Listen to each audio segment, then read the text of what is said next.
Hello, welcome to Reversal of the Muse. My name is Laura Marling, and for those of you just joining us, this is a podcast documenting conversations that I've had with women working in and around the music industry, particularly studios, about female creativity or what it's like to be a woman working in male-dominant environments. And obviously, as I say, I'm specifically focusing on the music industry and recording studios, but I hope it crosses genres a bit because I think the things that are brought up in these conversations, these very light-hearted and quite loose conversations, are common experiences throughout various different industries.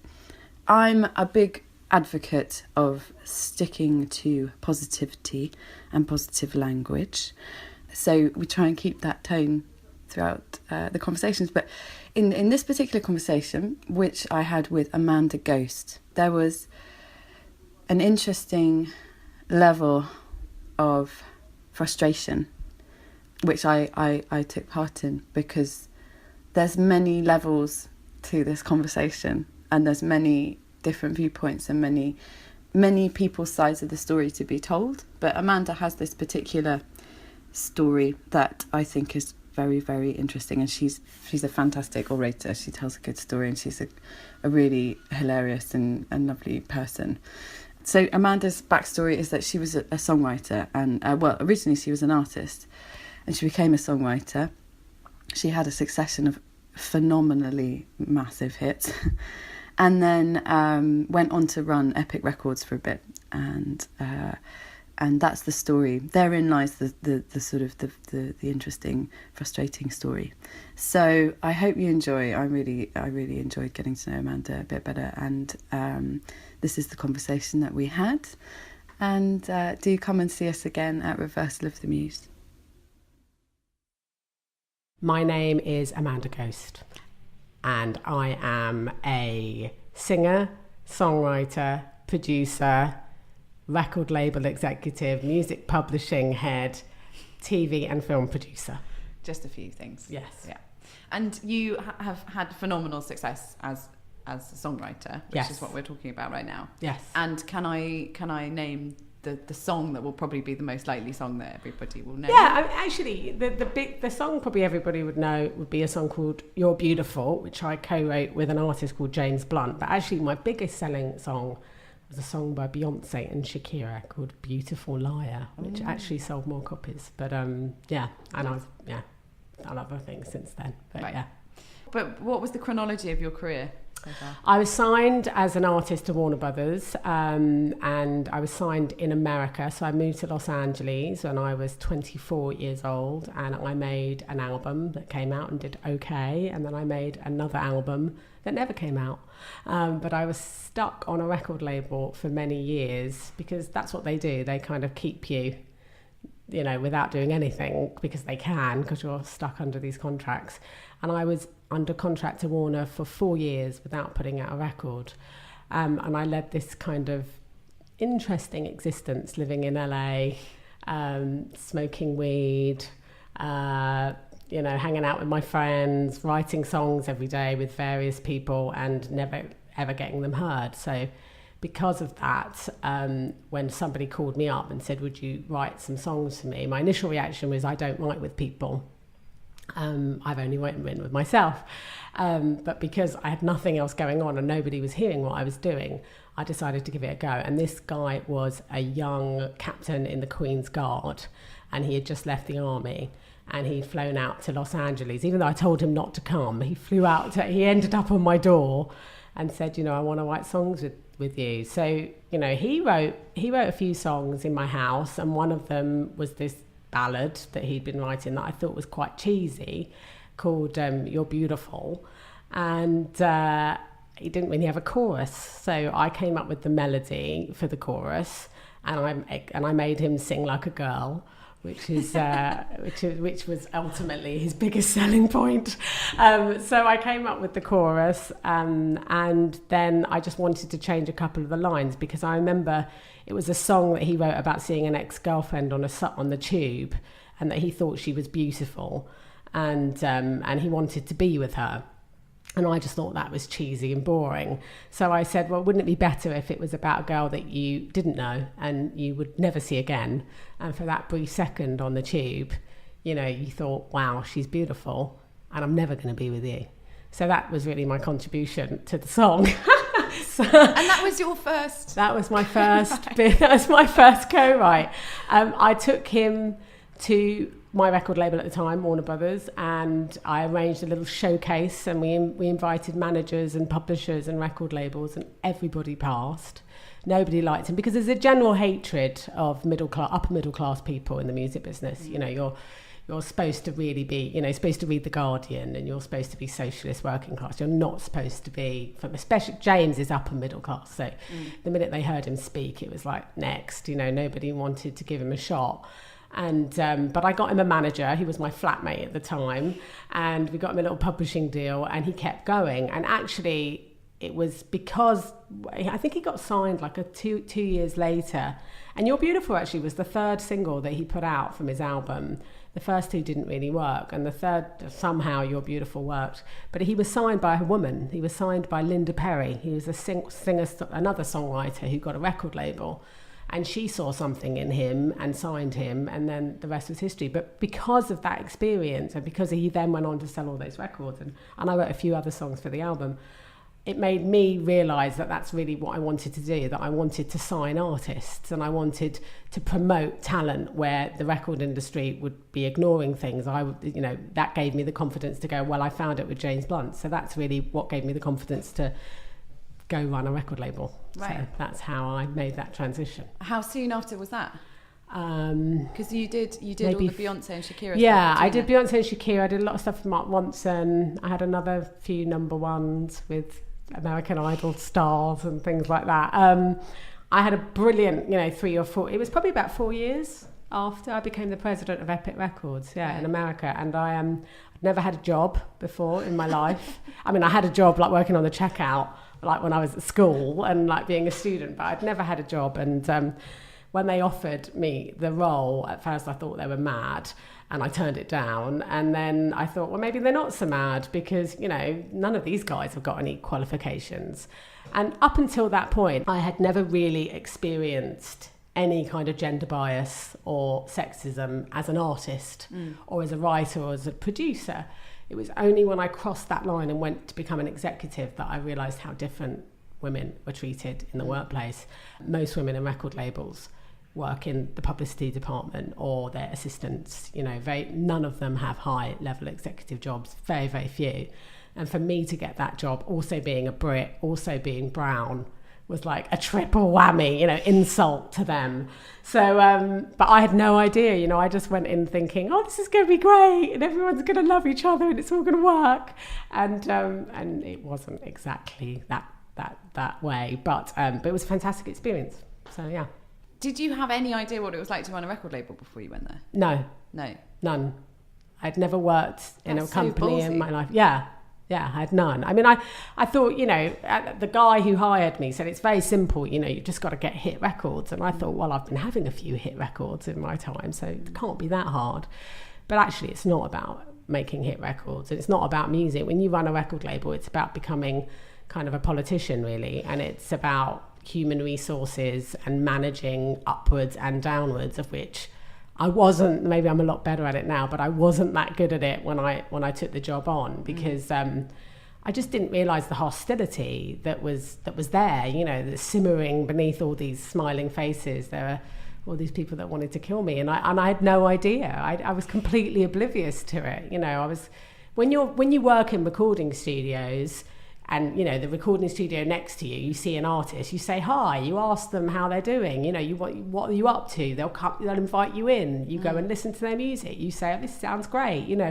The feeling between writers and producers is generally a good one, I think. It's generally a brotherly, sisterly kind of like camaraderie, but it doesn't exist within executives. Executives are trying to kill each other all the time. Well, there's no creativity. It doesn't... Absolutely zero. The idea of music industry is completely at odds with creativity. It's just completely at odds with creativity. How do you feel about the structure of the music industry, having worked as an executive within it now? I mean, what era was that?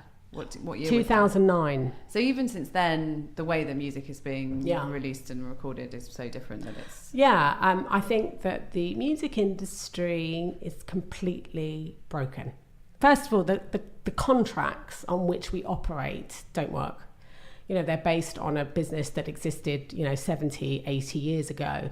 Music. I was really shocked actually when I ran Epic, and I went on to run from Epic to run a label at Universal. It always amazes me how you find the artists, you sign them, you make, you spend money on making a record, you get the repertoire together, you put them in videos,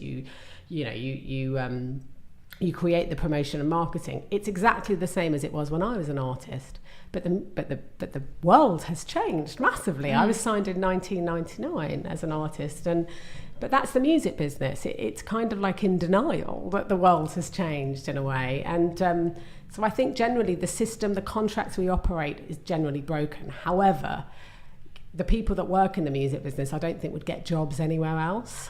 So it's That's why I totally agree. That's why everyone's hanging on so tightly. They're hanging on desperately by their fingernails to keep this system going, and it's not going anymore. It's massively, massively broken.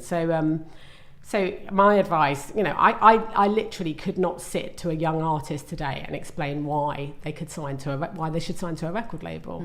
And when I realised that, when I had that epiphany, I just thought I can't carry on doing this anymore. I can't lie to them. I can't sit and feed them a pack of lies about why this is going to be a good idea, because I don't think it is. And I always say to people, it's never been a better time to be an artist, because you can broadcast yourself. When I started out, we had cassettes, there was no internet. The only way to get to the public was either to play live or to get played on the radio. Today, it's so different. Yes, there's thousands of singers and there's a lot of noise out there, but you can reach an audience on your own. And if you believe in yourself, I think you can get there. It's about getting the lucky breaks, isn't it? And just keep going that way. But the minute you sign a record deal, you're going into a system, I believe, that doesn't work. I think it's ultimately broken. So I wouldn't do it. I was contracted for 5 albums 10 years ago. When were you signed? 10 years 16, ago? I was 16. But I was signed to a pretty terrible deal. My dad did my contract because I didn't have a manager then. So he used his lawyer from the 70s, and we got the most incredibly bad deal, which we couldn't get out of for 5 albums. And to be fair, I wasn't bothered. They never bothered me, and I never bothered them really. Well, I mean, the fundamental for anyone who's listening that doesn't understand what a record contract is, it's very simple. The artist pays for everything and owns nothing. I mean, if you break it down like that, the artist pays for everything. Yes, at the beginning, when an artist is poor, the record label advances you the money to make the record, and they advance the money to make the videos.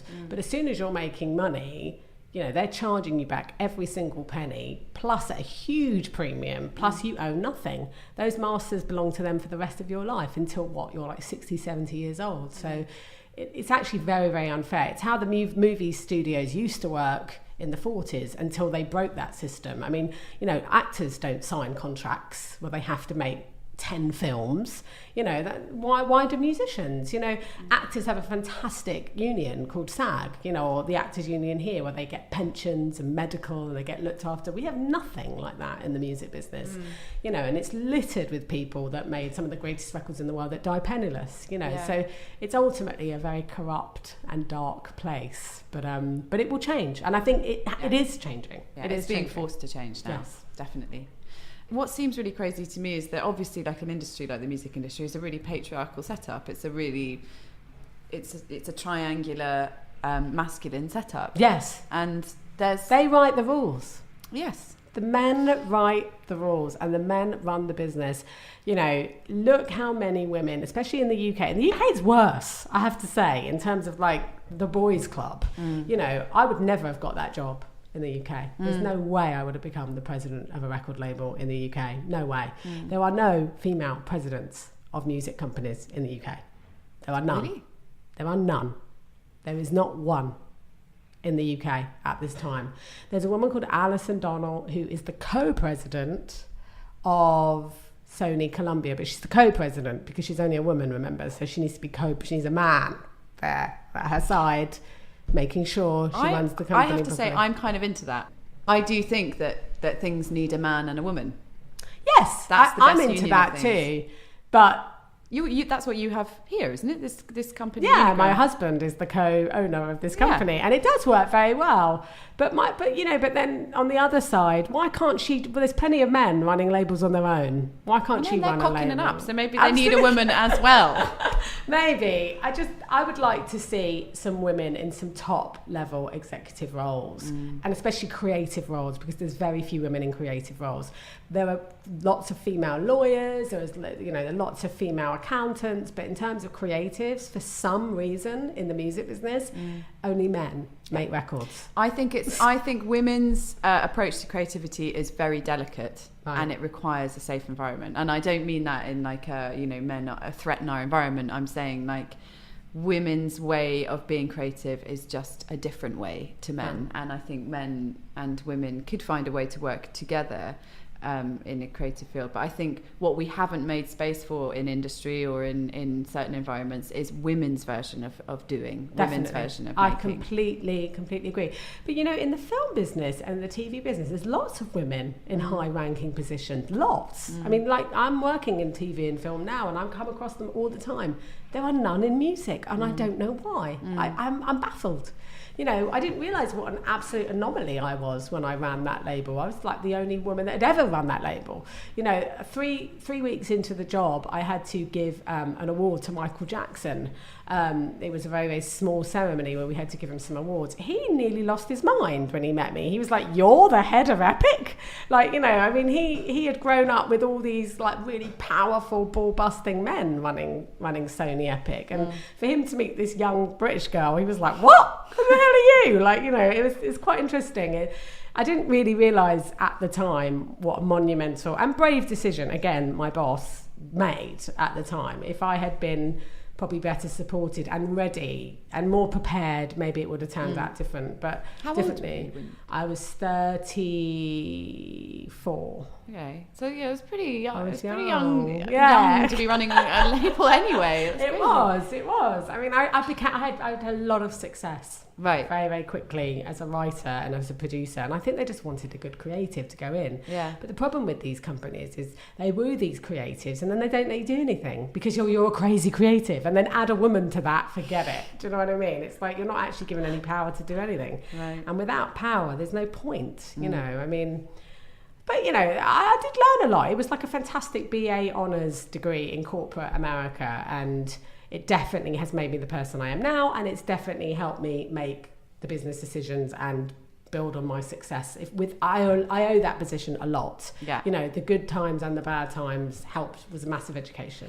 And you've used that education to go and build.